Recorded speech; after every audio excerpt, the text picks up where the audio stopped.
helps us extend the results and infer what percentage of the total population supports the candidate.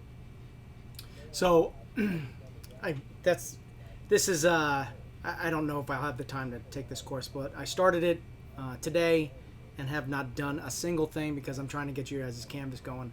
But that's okay. Life is life, and we're good. And you are my priority, not this.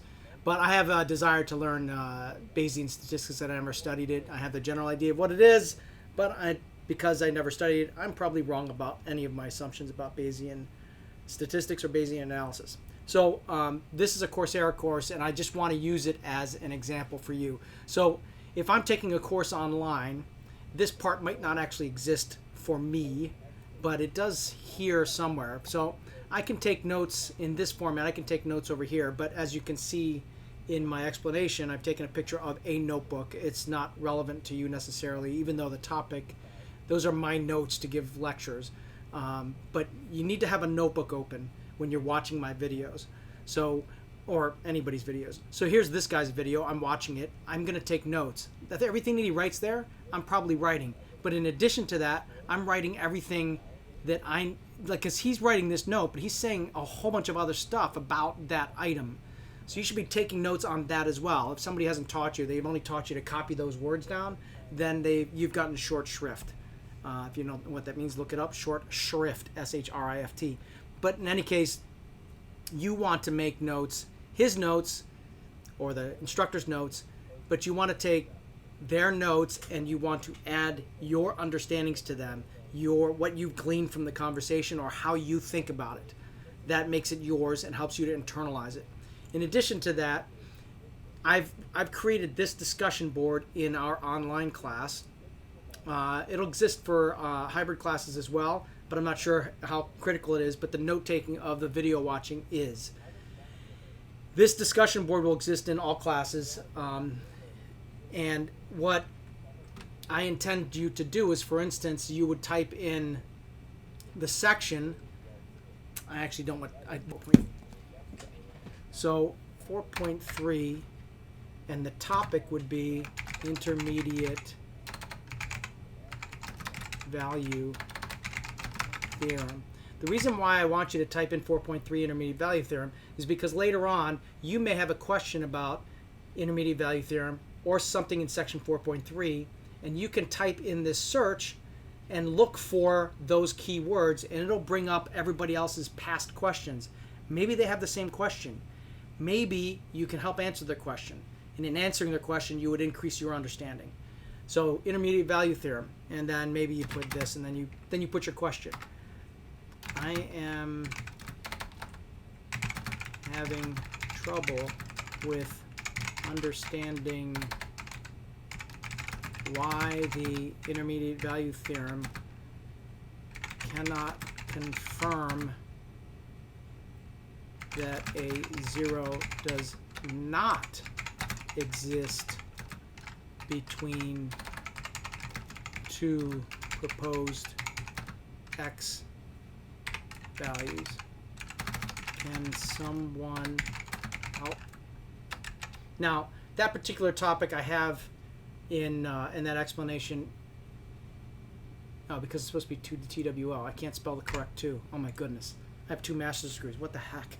So, can someone help? And so you would post, and this creates a thread on this topic. Now, if you reply to this topic, maybe you're going to help somebody out. You click this reply, not that one. If someone wants to ask a question having nothing to do with 4.3 intermediate value theorem, but maybe it's 4.5a, what vertical asymptotes, you would hit this and start a new thread. Anything having to do with 4.3 intermediate value theorem, you want to put in this thread. That's another reason to search. If you have a question, you look up what section, because you should, you're in the section that you're working on, and you know the topic, and you search for it, because you can add on to that or read other people's historical responses to someone else's question. Maybe it's in there. Skim, skim, skim, skim, skim, not answered, post your question, okay? Now, I've set this up so that you guys can put likes. I'm not sure where the heck that is. Maybe it's in here. Yeah, it doesn't help me. I don't know. I put a thing in here such that you could put, oh, there it is, the little thumb. So if you put likes, the more likes that somebody has, that particular response will creep to the top of that topic group. So the most helpful will always be at the top. It may not be specific to the question you have, but you would check there first, and then as you scroll down, the rest of them will be less, quote, less helpful. That doesn't mean not helpful, but just less helpful. So I really want to try to use this discussion board, and just generally wanted to teach you how to watch videos and take notes, not because you don't know, but maybe just to reinforce.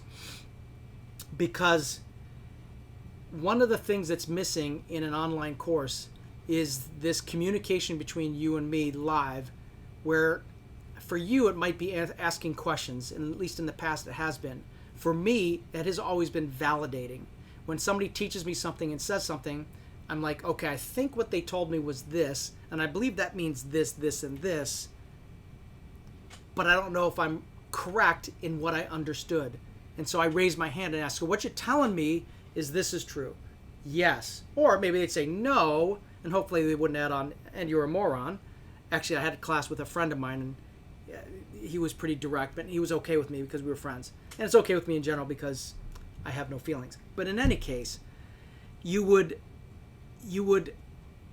then ask the follow-on question. So that means this is true. Is that correct as well? Et cetera, et cetera, et cetera. Okay? So I'm trying to build this environment in this discussion board where you can ask those kinds of questions. If someone gets to it before me, great. We have a learning assistant, a tutor, whatever you call it. His name is Chris. He's assigned to this class.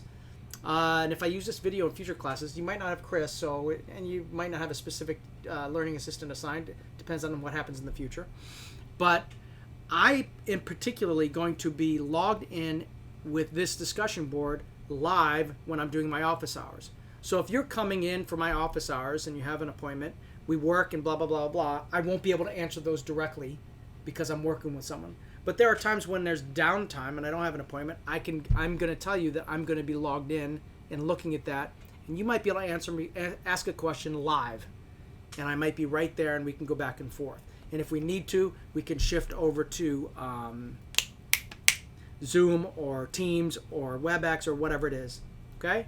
So this is what I'm suggesting we try, because this is a full online class and it's asynchronous. There's no times that we actually get together formally, all right?